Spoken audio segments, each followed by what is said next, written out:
on next week. When you want to get in touch, you can text 84844, email saturdaylive@bbc.co.uk or tweet at BBC Radio 4, #SaturdayLive. Next this morning, we are messing around on boats. After his punting experience in Cambridge last Saturday, John McCarthy seems to have developed a taste for the gentler side of British boating. His excursion into the world of travel this week takes him to Staffordshire, where we find him on a narrowboat, cruising along the waterways in the company of comedians. No joke. The green and damp landscape of central England moves slowly past as the narrowboat Meggie makes its way along the Trent and Mersey Canal, with comedians playing waterside gigs all the way from London to Manchester as part of what's billed as a comedy canal relay. I'm on board with the technical crew, the compere Andre Vincent, and the skipper and stand-up Nicola Redman. Ultimately, we are bound for the Edinburgh Festival. So we started about 3 weeks ago in London, and we're almost at Stoke. It's a very peaceful afternoon, except of course it's this summer of 2012, so it's inevitably spitting with rain. You're at the back of the boat, steering most of the day. Has it been an unpleasant experience so far for you? I'm not going to lie, the rain does make it slightly less pleasant. We've had a few moans. Yeah. We tried to work out some way of attaching an umbrella to the tiller, and it never worked. You're incredibly adept at handling this very long craft, which is, what, 70 feet? Just shy, 69. And how are the shows going, Andre? You've been part of the sort of the boaty crew, but obviously part of the comedy stand-up crew. How's that all working Well, out? the dream, of course, was to perform actually on top of the boat. Here, look, the circus has arrived. But because the weather's just been so miserable, we end up trying to take over a part of the pub. We've pushed pool tables out the way and stopped people's dart games so we could go inside. Welcome to, this is your regular pub, the Star. We have been on a boat, a narrow boat from Hackney in London, we're going all the way up to Edinburgh, stopping off, doing gigs. Do we have boat people in the audience? Not one of you. Excellent. So everything that I'm about to do about boats and stuff, and all of you just going to look in at me going, we don't know what you're talking about, Chunky. Have you been on a narrowboat before? Never. And it was that experience that I wanted to have. You know, I think that's a great thing about stand-up comedy. You can either become rich very quickly and get a bank account in Jersey, or you can do all these sort of things. Down below, it's inevitably it's a narrow boat, so it's quite narrow. I think there's 6 for a large berths. man like myself. I'm a tubby fella. Sometimes trying to squeeze through a narrow boat is not easy. When you're in there and it's rain, it's like being in a caravan that's being pulled by a go-kart. But the thing is, with it, you turn a bend and there is something different. That was a reminder of modern life. As a train, how many times the canal is next to the train tracks, and I've spent my times on those trains going around gigs around the country, looking out and going, I wonder what that's like. So is it? Are we north here? Is this officially north? You're the Midlands. I love the Midlands. You remember they had a cyclone, and this woman, she rang up Birmingham FM and she's going, "You're not going to believe this. We've just had a torpedo." One thinks of comedians as obviously being very jolly, making people laugh, but I imagine there's quite a bit of competition. How does it work when you're all confined together? You know what? There's sometimes where you'll go along and you'll suddenly see something. And you can just watch everybody's eyes light up and go, oh, I want to mention that. Lucky as I'm the compere, I'm on first.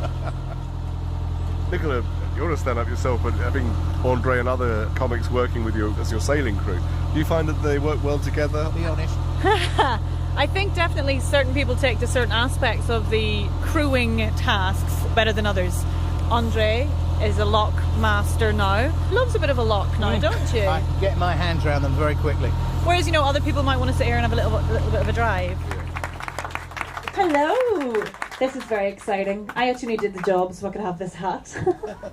I think it suits me. I am the skipper of this epic vessel, and don't give me any of those women driver nonsense. I've heard them all before. It's nice to be in Stone. My mum's actually from Manchester. We're close to Manchester here, right? She's great, my mum. Very generous. Always buying me things just for wearing. I don't know what she does with her clothes. What is the speed limit? 4 miles an hour on a narrowboat. 4 miles an hour, that is your gentle ambling speed, isn't it? You know now why narrowboats have been used in a James Bond film chase. Canada geese, of course, are very regular sight on the canals. You're a man of knowledge. Can you eat Canadian geese? I mean, Canadian goose foie gras? up front you've got Joe keeping a sort of forward lookout, because obviously he's got a better view. Oh, and Well, he's Andre, 70 feet ahead of us, isn't he, basically? you give a wee toot just to make sure. So we're now right up in the prow. So Joe, what's your role? Well, this is the equivalent of the crow's nest. Because the boat's so long, it's a lot easier for me to stay up front and spot boats coming in the other direction. I look after the technical side of things on the boat, and then I do the sound for the stand-up comedy for the gigs. Okay. But yeah, you do go from a very sedentary, slow pace, sort of 2 miles an hour, to 100 miles an hour, getting all the sound system off the boat, getting the banners up, getting the stage set. So it forces you, absolutely forces you to change your mindset. We're actually just approaching a lock here. I'm going to come into moor for a few minutes until they prepare the lock. Sure. I'm going to slow down. So you slow down and just... Wow, right. Here we go, opening the first sluice. Hi, fella. Oh, look, can you hear that? That is the noise of a lock being set. I learnt that. Isn't it knackering? It's horrible. I had to do 13 yesterday. 13 in a mile and a half. That's not good for a fat lad. No, not me, not you. Sorry, it's a bit of a chunky. No, how far are you going up? Just down to the marina. That's like the Miami of Stone, isn't it? We're gaining on that old lady, so... Walking towards us. Have you had any head-on collisions? We had one situation where the two boats met. I don't think it was either party's fault. Right. And I said, I'm very sorry. And he said, well, you don't look sorry. My Shame. experience of people like that on boats is that the people who shout a lot tend to have just lost their nerve a bit and perhaps are more inexperienced, whereas those who are more forgiving and will give a wry smile even if you have been a bit of an idiot really know what they're doing, and they can fully appreciate that things can go wrong at the last minute, you know. It was upsetting for me because he looked like Santa. She loves a bargain as well, my mum. I don't know what it is. I thought you bragged when you bought some expensive things, you know. Not her. I like your top, mum. Half price, in sale. Those are nice shoes.